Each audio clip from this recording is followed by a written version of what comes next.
What's going on, everyone? How are you doing out there?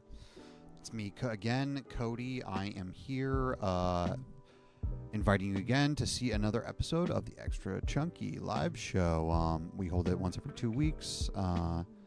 We will get back to doing more video sketches. That is something that's back on our docket, but I've been taking a little bit of time to just focus on the live show since it's a new thing that I'm doing, and it's a little bit difficult. It's just something I wanted to focus on for a little bit, but now that we've gotten our second show underneath our belt, we can kind of coast a little bit more and not have to focus so much and focus so hard on the live shows. So expect to see more video content coming out shortly, but I hope you guys enjoy the second Extra Chunky live. You're going to notice that some of the comics are missing. That's because they requested that their material be kept for their own social media or whatever, you know what I mean? So you're going to miss a couple of the comics. And also, unfortunately, my camera ran out on my battery. So as soon as I go up to try and start doing stand-up, the camera just runs out literally as I stand up on stage. We also miss out on the last sketch for that reason, but you guys see most of the show. So I hope you guys enjoy. Here is the Extra Chunky second show. Not inaugural. Weekly show. Bi-weekly show.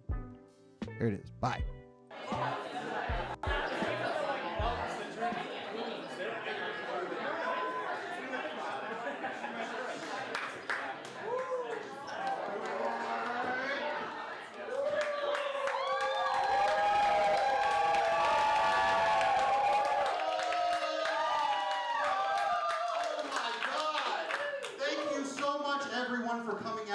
For the Extra Chunky, this is our second show ever here at the clubhouse, up here in the Treehouse. That's right. And we are holding this show once every 2 weeks on the first and third Fridays of the month at 8 p.m. Doors open. You guys kind of all know that because you guys all got here, but I kind of have to do that again, just for housekeeping. I just wanted to let you guys know I almost was late here today, and it was because I got a bird in my house. You guys ever had this? A bird just flies into your house like it thinks it owns your fucking house. It's insane. And you can't, it's not like a bird will just leave your house of its own accord. You gotta do something about it. And you can't just leave the bird in your house, otherwise I'm pretty sure that bird then owns your house. That's the rules. I didn't make up the rules. Guys, the drinks are free. That's right.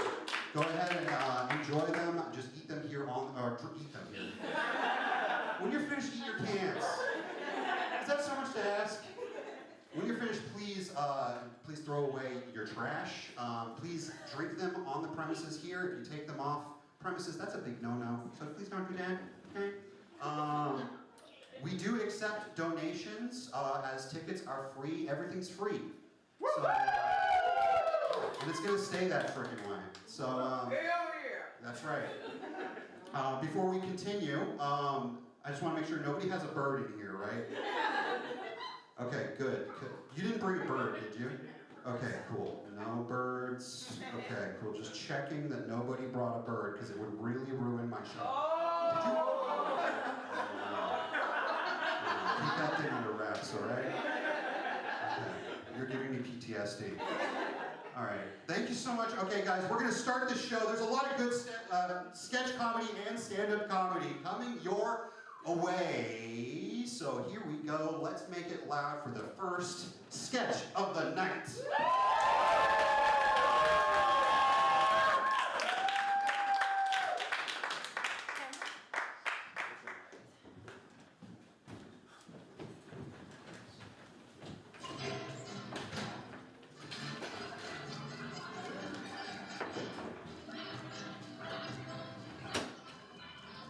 You know what that husband of mine says? He says, I don't like the tile. It's too cold. Now come on, Ralph, really? You're the one that wanted the linoleum. Oh, the nerve of that husband of yours. Yeah. It's a reason Mom never liked him. Yeah, well, she's dead and Ralph's still here. You know, sometimes I wish I could just grab that old hunting rifle of his and give him the old deer treatment, you know? Oh, come on now, Bert, that's a bit harsh. Ah, come on, no, I'd never. I'd much sooner give myself the old deer treatment, you know? Anyway, how are things going with you and Mark now that the kids are out of the house? Empty nesters, huh? Honestly, I used to see a lot more of him when the kids were still around. But he's always going off to the bar with Gary, going fishing with Gary, doing guy stuff in the locker room with Gary. I don't know, I don't question it. Ooh, the pie! I'm gonna go stick my entire torso in the oven to get it. Oh, you remember the house over in Maple? The one where the whole family got killed by that cute convict? Well, I hear they're turning it into a Culver's. That'll be exciting. Still in here thinking about Sylvia Plath. Barb, is everything good in there? Oh, yeah, you know, just considering my options. Sometimes when I stick my head in the oven, I think, should I? Oh, but no. Not with company around anyway. So, did you hear about that drought that they're having in Somalia or where? Oh, speaking of droughts, those goofballs over at the pig finally ran over my dryer. It was such a hassle, I tell ya. No. Yes. The tiny little college boy who dropped it off, he said he couldn't install it.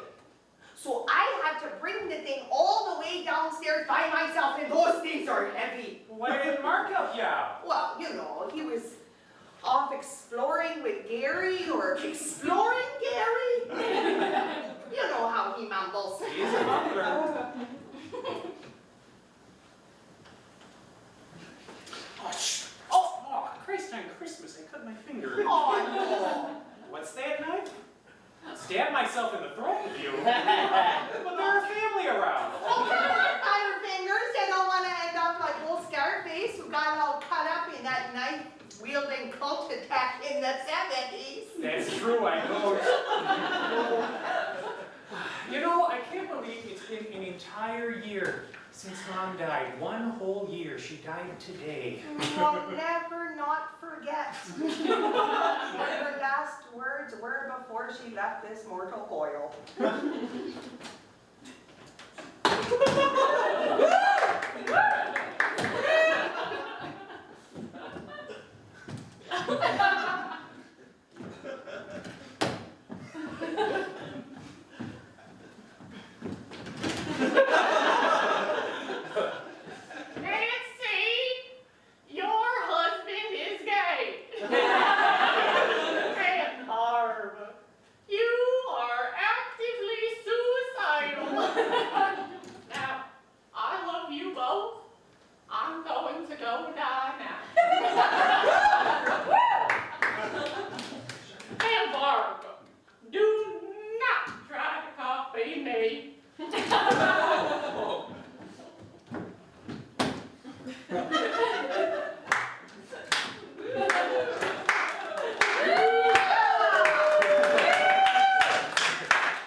Who knows what she could have meant by that? Oh, she was always so cryptic.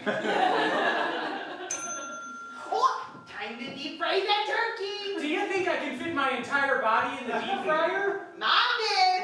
And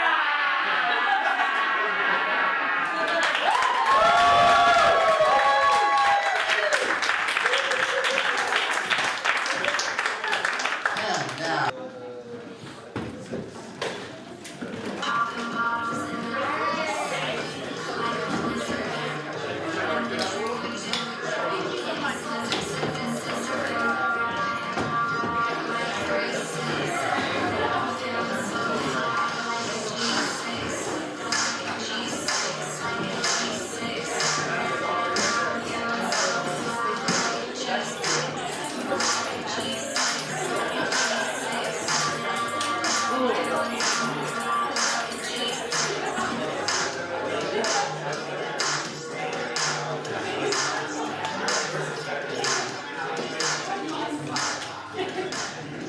Have a good night. Yep.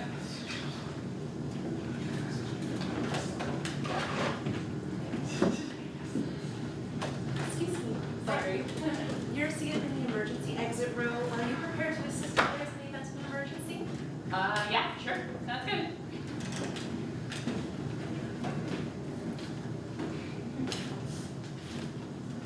Oh my god. Hi. Emergency exit, huh? Yeah, that's it. It's a pretty big responsibility. I guess so, yeah.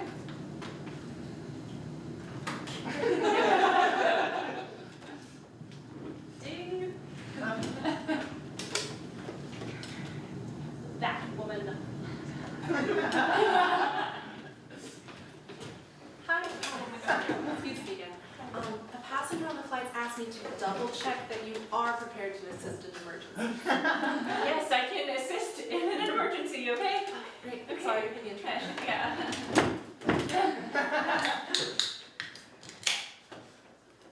Oh, hi.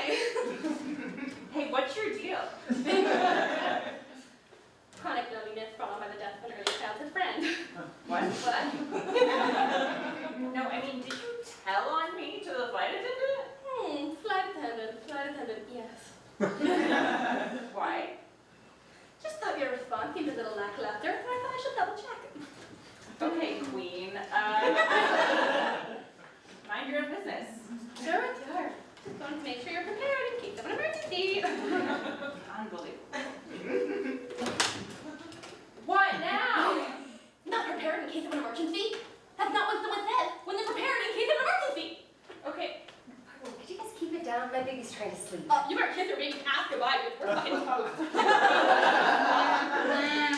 No, everything is fine. Ladies, what seems to be the problem here? This very beautiful woman is not qualified to be in emergency exit row. I vetted her myself, okay? I asked her if she's prepared to assist in emergency. She said yes, that's what the FAA requires. Yes, see, thank you. It's not that big of a deal. You don't need qualifications or experience. I'm sorry, what? What? You said you don't have qualifications or experience? Oh yeah. Well, how do you expect to assist in an emergency? I don't know. I asked you, and you said yes. Yeah, I mean, you just hold the door open for people, right? We're all gonna die, and it's all this very beautiful woman's fault. Tell the pilot to turn the plane around. We're not going to Albuquerque today. What? No, I have a cat. Look. You just read the pamphlet. And I'm supposed to trust my baby's life with someone who just reads a pamphlet? Look at her beautiful baby. I guess so. Do you have any military experience? Lifeguard experience? Do you even know CPR? No. Granted. Let me take over the exit row. Oh, shit. I did 3 tours in Iraq, and I'm willing to put my life on the line for everyone on this flight. Yes, Pam, let him sit there. Yes, let him No, sit there. I paid extra money for this seat. My legs get really sore on flights, so I just like to stretch them out. That's the most selfish thing I've ever heard. Let the second end at the feet. I trusted you with my baby's life. Fuck you, ma'am. I'm sorry.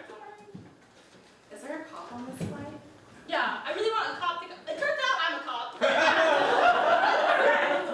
I think the aisle is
observe and see everything that Miss Ortega here has taught you. Yeah. Well, I haven't taught them everything that they know. How modest. Remember, you don't have tenure and I don't like you. Go on. I didn't know we offered tenure. All right, class, today we're learning about farm animals. Who can tell me what sound a duck makes? Billy! The American mallard, also known as Anis planowancus, has a distinctive mating call that excites the male into pinning the female down by the neck and then inserting his large coiled member Quack! The into... answer is quack! I would say Quack. Miss Ortega, Yeah. why does the child know the shape of a duck's member? I don't know. I would never include that in my lesson plans. Okay, I think I've seen everything I need No, to so see. please don't go out that door. Here's the thing. The rest of the lesson's gonna be fine, I promise. The ice that you are skating on is thinner than the pensions that we offer. But continue. To be fair, I didn't know we offered pensions either. Everybody knows about cows. Who can tell me what sound a cow makes? Anyone but Billy. Annabelle! Cows are my favorite animal. Hooray! So when the cow, at the last stage of the harvest, the cow makes a guttural cry like a meh, while its trachea is being lacerated by commercial meat cams. Carrots and bacon. Yeah, that's great. At this point, I want you to call the police. No, it doesn't make any sense. I don't know how these kids know these things. What month do we celebrate Thanksgiving? Smallpox was a colonizer's biowarfare. That's not the question I asked. You, what color is a policeman's uniform? The modern prison system is organized slavery. Oh my god. All right, you, what color is this mushroom? Hiroshima, 19...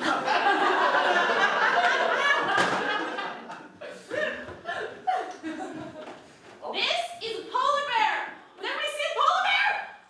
All right, who can tell me what color the polar bear is? You. White. White, yes, yeah. Wiped out. Projected extinction 2032. What is happening? Shut the fuck up, Heinrich. Guys, how do you know these things? How do you all know all of this? Because in the capitalist society that we live in, our parents do not have time to spend time with us and play with us. Yeah, really sure. Our parents don't have time to play with us, so we have to be on TikTok. But international relations between the US and China don't allow for regulations to be practiced on the interface for minors. I can explain. Sean Ming, founder and CEO of TikTok. That's right, it's me. I wanted to create a platform for K-pop fan cams and whipped coffee recipes and flossing on that beat. But instead, I created an endless stream of content that showcases the worst that humanity has to offer. Why would the children gravitate toward the sad content? Because the world is a crock of shit. Hey, who taught you that language? That one was my fault. That's my bad, sorry. Class dismissed!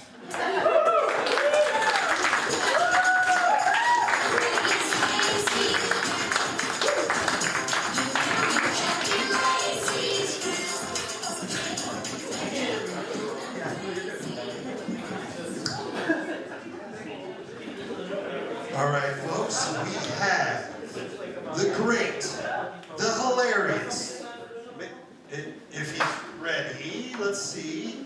Okay, good. The great, the hilarious Dan O'Keefe.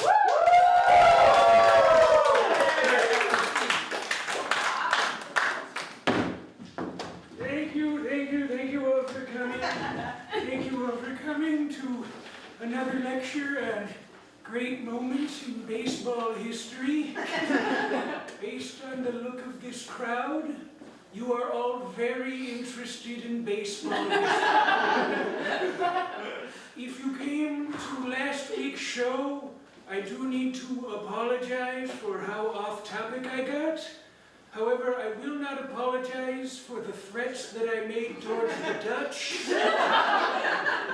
They deserve what they have coming to them. Anyways, today's topic is about Ted Williams, baseball's last 400 hitter. First off, a little bit about me, in case you don't know. My name is Clifton Cafeteria. Clifton spelled the usual way. Cafeteria spelled the usual way.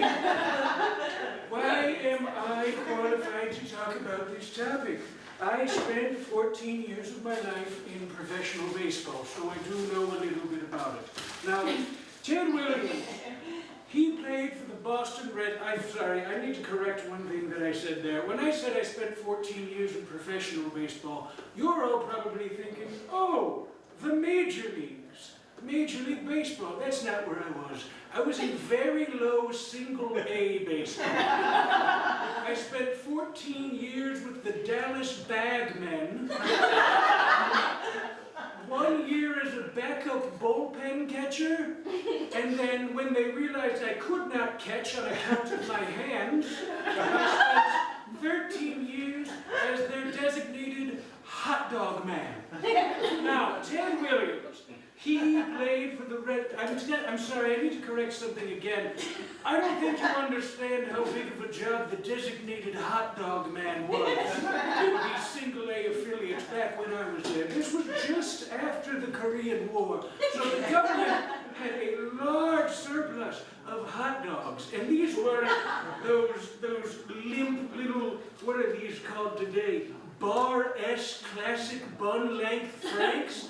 These are limp. You can't hold them. You can't pave a road with these. These are classic Eisenhower government all-beef Franks. These are the hot dogs that paved the interstate highway system. And the owner of the team, he was a very odd young man named Lee. He made a deal with the American government to buy all of these excess government hot dogs, but he didn't make any specifics about the deal, so the government would just fly by randomly during games and do drops of loose, wet, uncooked hot dogs onto the field, and it was my job and my job only, and they were dropping thousands of hot dogs onto the field and into the stands. It was my job to round them all up and shove them into a storage closet for later.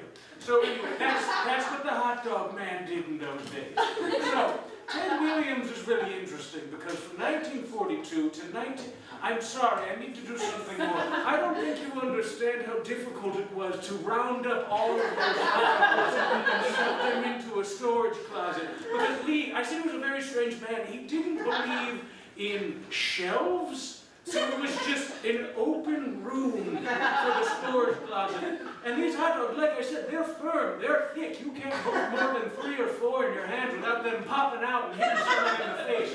You also couldn't, in those days, you couldn't hold 3 or 4 in your hand without somebody calling you a slur. But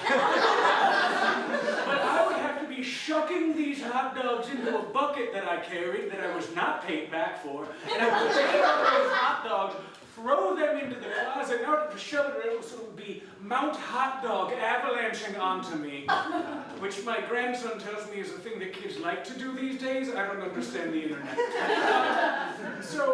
And then what did we do with these hot dogs? Lee, very cheap. He'd never actually purchased buns to sell them. And for some reason, these fans that came to the Bagmen games did not want loose sky dogs that hit the ground and that were shoved in a closet.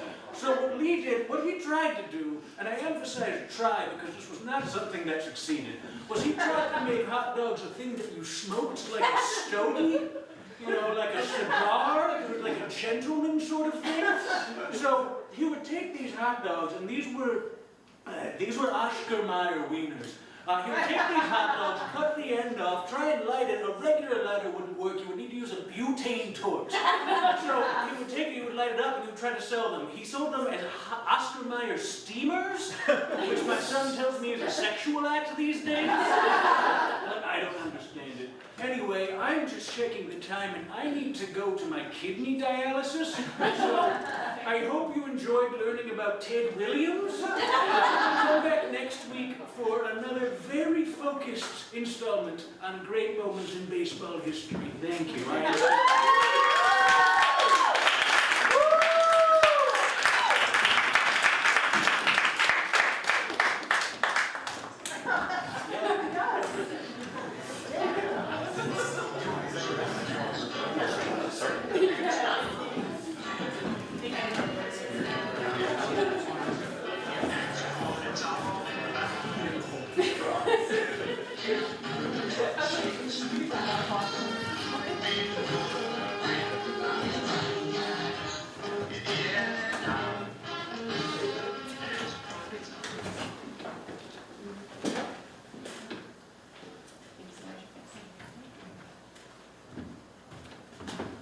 Hi, welcome to In-N-Out. How can I help you today?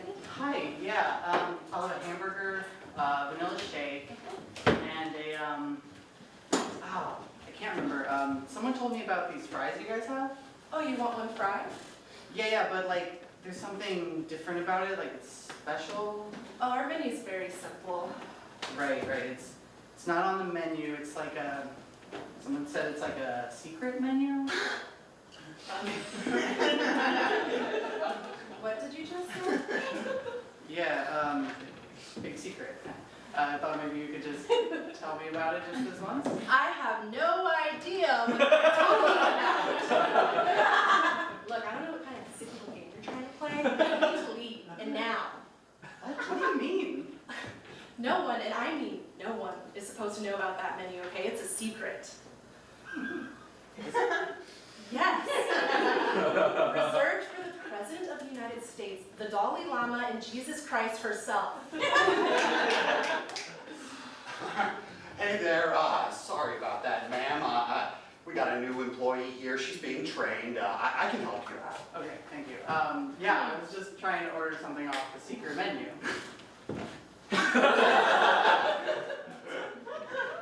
Mr. President?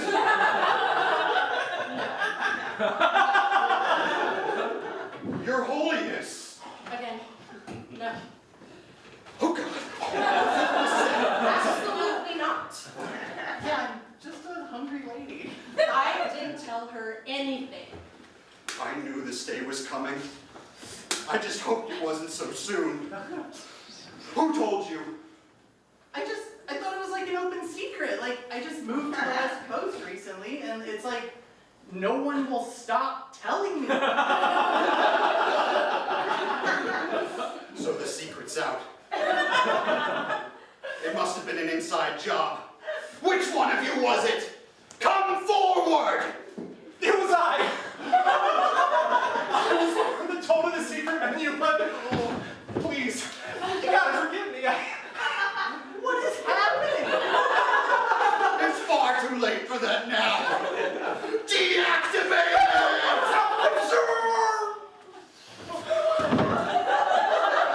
Please, no! Sound the alarms. It's DEFCON 4. Burn all the patties. They're useless now. Why can't we just go back to the way it was? And just have anyone being able to order an animal fry? No way! Animal fry, that's what it was. Plus, if they know about our secret menu, Do they know about our secret plans? And all those nuclear weapons that we have stored. How do you know any of that? she probably knows what we're thinking right now. What am I thinking? Get out of our heads! No, guys, shh, it's useless. It's all meaningless now. Oh, it's the president. I'm gonna put him on speakerphone. Hello, Mr. President. I'm sorry. We failed you. That's That's right, it's me, Joe fucking Biden. You didn't just fail me, Gary. You failed America.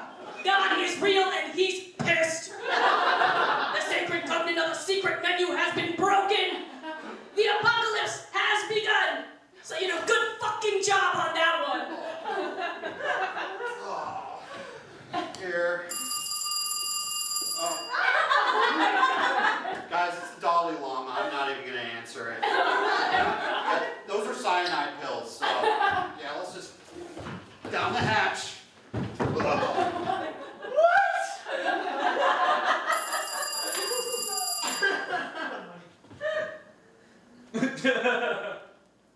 Jesus?